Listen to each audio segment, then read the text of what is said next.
ladies, welcome to part 3 of the Women's Health series.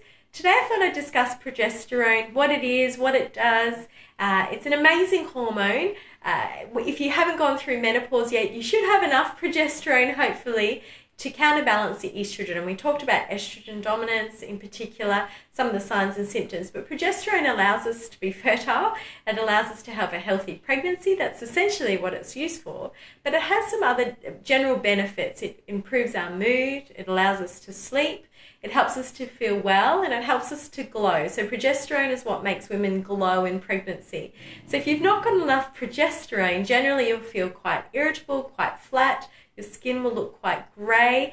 You'll not really know what's wrong. You won't be able to sleep. You'll feel quite irritable. So sometimes just addressing progesterone levels fixes a whole myriad of issues for a lot of women.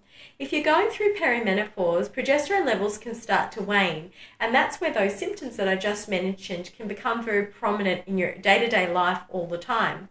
If you've got something called polycystic ovary syndrome, progesterone levels can be quite low and you can feel quite irritable, particularly if it's months and months and months until you get your next period.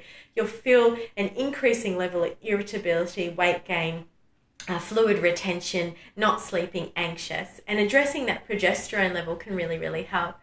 It's important to have that diagnosed and looked into, and the way that we do that is we do a blood test and a saliva test a week before your next period is due, if you can predict that. If you can't, we take a wild guess and we just try and calculate the best we can.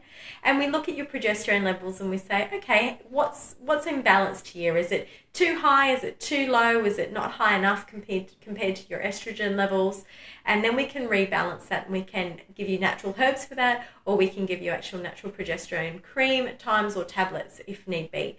So there are lots of ways to deal with progesterone deficiency. If you think that you might have it, feel free to ask a question if you feel that you just want some more information around that. There is a hormone deficiency or imbalance questionnaire on my website that you can take that can look at that progesterone deficiency if you think that you may have that. But feel free to ask questions around that, or see your natural health practitioner if you want to know more information about progesterone deficiency. Super important hormone, super important to address if you think that you've got progesterone deficiency. I look forward to seeing you in the next update of the Women's Health series.